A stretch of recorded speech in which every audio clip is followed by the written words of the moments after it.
Amanhã tem clássico, hein, gente? É o primeiro jogo da semifinal do Carioca entre Vasco e Fluminense, que você vai acompanhar ao vivo aqui na Globo. O Edson Viana tá no Newton Santos, palco do jogo, e traz as informações. Boa tarde, amigo, seja bem-vindo.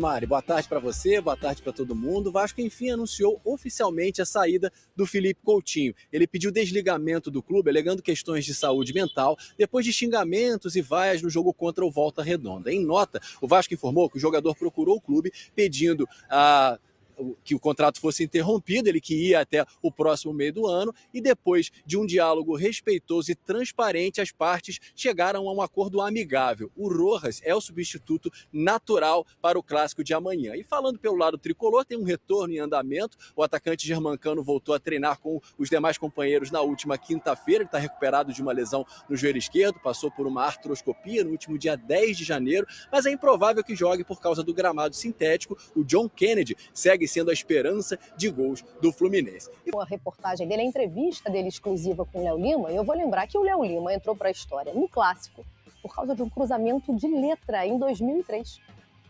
O cenário mudou, a função também. Ele era o meia Léo Lima, agora é coordenador do Olaria. E o que você procura trazer da sua experiência de campo para os jogadores? Tudo que eu vivi, né? Nos 20 anos de carreira, que os dias de hoje não tem espaço mais para jogador bad boy, né? Um polêmico andarilho da bola, que passou por 16 clubes, mas nunca perdeu a relação com um deles. Eu sempre vou no São Januário, sou vascaíno. E alguma vez você já ensinou para algum jogador como se faz um cruzamento de letra? Pô, isso ainda não. Essa era a pergunta clássica, né?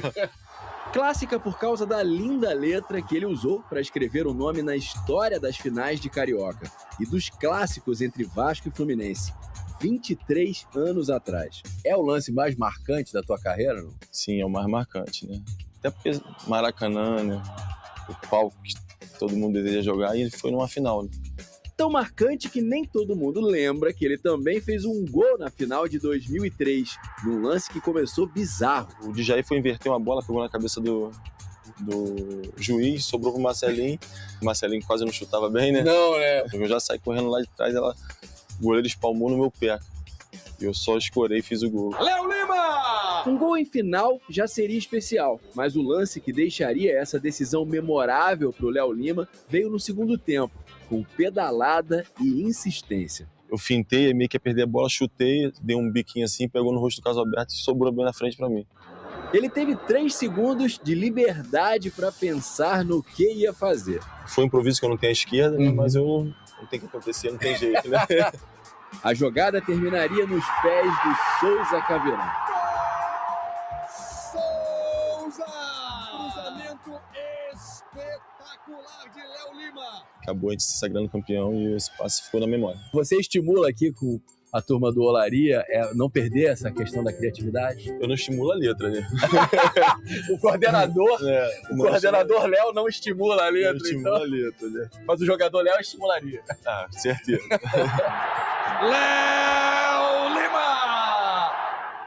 Tem Vasco e Fluminense, o clássico nesse final de semana pelo Campeonato Carioca, semifinal. Vale. Pensei que você ia falar sem Felipe Coutinho também, você falou só semifinal, né? Não. Também. Também é semifinal sem. Quem traz detalhes pra gente sobre o clássico é o Juliano Lima. Fala, Juliano. Fala pessoal, tudo bem? Falamos do palco do jogo, domingo, semifinal do Campeonato Carioca, primeiro jogo da semifinal, Vasco e Fluminense. O mando é do Vasco e o time treinou hoje cedo aqui no Newton Santos, aquela ambientação, na verdade, da grama sintética, né? Então é importante, o Vasco fez esse treinamento pensando nisso, amanhã vai treinar normalmente no centro de treinamento do clube. Bom, para falar um pouquinho do Vasco, a gente começa pelo Thiago Mendes. Thiago Mendes sentiu dores no joelho durante a semana, nos treinamentos do Vasco, é dúvida para o jogo, não é nada grave, mas ainda não está confirmado se ele vai ter condições de jogo ou não. O boletim médico dele só vai sair no domingo, no dia do jogo, junto com os relacionados. Então, um mistério em relação ao Thiago Mendes. Se não tiver condições, 2 possibilidades. Hugo Moura ou Tietê disputando uma vaga aí, disputando a posição do Thiago Mendes. Agora falando do Rojas, né? Com a saída do Felipe Coutinho do Vasco, o Rojas surge como uma oportunidade. Ele que vinha sendo o reserva imediato do Felipe Coutinho, deve ser o titular contra o Fluminense no domingo. Ele que vem sendo elogiado, recebeu aplausos da torcida vascaína no último jogo contra o Volta Redonda, na saída, no final da partida, então ele deve ser titular no meio-campo do Vasco contra o Fluminense. E por falar em Fluminense, o Fluminense está de olho no mercado, tem 11 dias pela frente para contratar um zagueiro e um atacante para compor esse elenco dentro dessa janela de transferências terminando no dia 3 de março. E por falar em atacante, Germancano já está à disposição do técnico Luiz Ubeldia, está recuperado de uma cirurgia no joelho esquerdo, que ele fez no dia 10 de janeiro, dias e dias aí de preparação, voltou a treinar com o grupo, está à disposição, mas ainda é dúvida se ele vai ser relacionado para a partida de domingo. Agora, o John Kennedy deve seguir como atacante ali, o centroavante, referência do Fluminense, que já marcou 2 gols em clássicos esse ano. Marcou contra o Botafogo, marcou contra o Flamengo e agora tem a chance de marcar contra o Vasco pela primeira vez na carreira. Quem sabe ele pode marcar um gol contra o Vasco dentro desses clássicos aí que ele vem se destacando em 2026. Nonato e Arana estão recuperados de lesão. Nonato recuperado de uma lesão na coxa direita, o Guilherme Arana recuperado de uma lesão no tornozelo esquerdo, e devem pintar aí possibilidades, novidades para o técnico Luiz Ubeldia para encorpar ainda mais esse Fluminense diante do Vasco. Valeu, gente. Um abraço. Valeu, Juliano. Obrigado pelas informações. Deve ser um bom jogo esse Fluminense-Vasco, né, no domingo, porque o Fluminense vem em ótima fase e o Vasco pressionado, precisando de resultados para dar uma acalmada nos ânimos. E agora há pouco, o Vasco informou de maneira oficial a rescisão de contrato do Coutinho. E diz o seguinte, o Vasco da Gama informa que o atleta Felipe Coutinho procurou o clube para manifestar o desejo de rescindir de forma antecipada o contrato que se encerraria no meio desse ano. Depois de diálogo respeitoso e transparente, as partes chegaram a um acordo amigável para a rescisão contratual, assinada no fim da tarde de hoje. Revelado em São Januário e formado nas categorias de base do Vasco, Coutinho sempre carregou consigo a identidade vascaína ao longo de sua trajetória no futebol mundial. Em seu retorno ao clube que o projetou, demonstrou profissionalismo, dedicação e profundo respeito pela instituição, honrando a camisa em todos os momentos em que esteve em campo. O Vasco da Gama agradece ao atleta por todo o comprometimento demonstrado ao longo desse período. Pois é, agora de maneira oficial, Coutinho está livre no mercado, não joga mais no Vasco. A ver como o Diniz vai montar o time, né? Imagino que no primeiro momento, talvez entre o Rojas, né? Acho que é o jogador que talvez mais se assemelha ali, né? Daquela posição. Vamos ver se o Vasco consegue melhorar ou não o rendimento. Pode ser o Rojas, pode trazer um Nuno por dentro, colocar um Renestrosa pela beirada, não sei, né? Mas isso aí ele vai dar opção. Mas o Rojas, pelo jeito, ele chegou com uma credencial assim de que parece que tem características que o Diniz quer, gosta e que pode fazer bem para esse Vasco. Eu vi alguns jogos do Rojas, Johan Rojas, né? E a minha impressão é que é muito bom jogador, bate bem na bola, finaliza e tal. Só que aí passa a ser outra responsabilidade. A gente tem que ver agora, ele vai ter responsabilidade, caso se confirme, de ser o titular da meiuca ali do Vasco. Vamos ver como é que ele vai responder, né? O Felipe Coutinho, por mais que tenha entregado menos do que se esperava dele, ainda vejo que ele era uma referência técnica ali no meio de campo do Fluminense e nos momentos ruins ele estava lá, mas em bons momentos do Vasco também ele foi importante. Por exemplo, quando o Vasco chega ali nas finais da Copa do Brasil. Então são 3 saídas, assim, eu ia falar Felipe Diniz, a gente sempre fala. O Fernando Diniz, exatamente, por favor, não confunda. Que vem muito pressionado, por sinal, e é bom lembrar. Poderia ser o Fernando, mas eu sou o Felipe. E tô feliz de ser o Felipe. Tá bom também. Ele tem um trabalho aí de reconstrução nesse time do Vasco, obviamente depois da saída do Ryan, do Verratti, agora do Coutinho. Eu estava lendo até uma matéria do GE hoje à tarde, os 3 responsáveis por 60% dos gols do Vasco na temporada passada. Né? É óbvio que agora ele tem que trabalhar para, entre aspas, acomodar esses reforços que chegaram.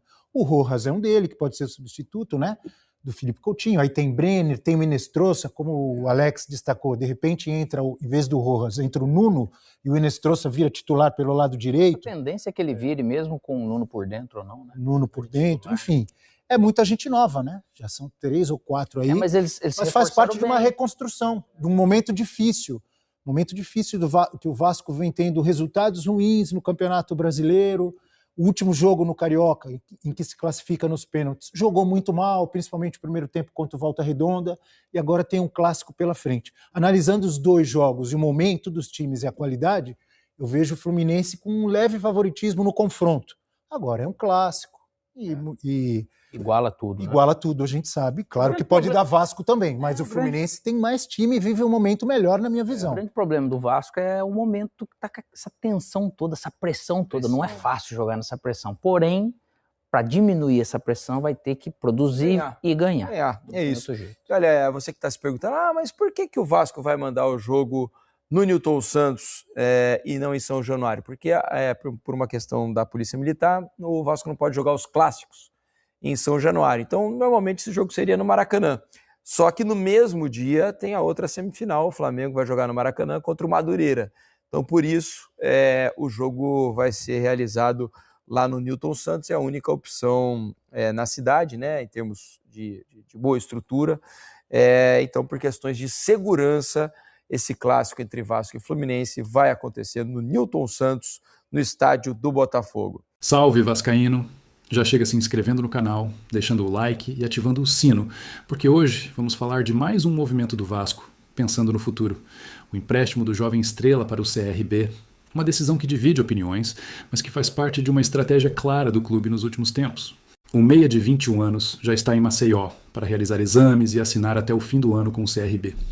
A ideia do Vasco é simples: dar minutagem, sequência e confiança para um jogador que teve poucas oportunidades no profissional. Em 2026, ele praticamente não jogou, entrando apenas uma vez e acabou ficando sem espaço após a chegada de reforços. Como analista, vejo essa decisão muito baseada em exemplos recentes que deram certo dentro do próprio clube. O principal é o caso de Cauã Barros, que saiu por empréstimo, ganhou rodagem e voltou mais pronto, hoje sendo peça importante no time do Fernando Diniz. O mesmo aconteceu com o JP, que fez boa Série B pelo Avaí e retornou com mais confiança. Ou seja, o Vasco tenta repetir uma fórmula que funcionou. O problema do Estrela nunca foi talento.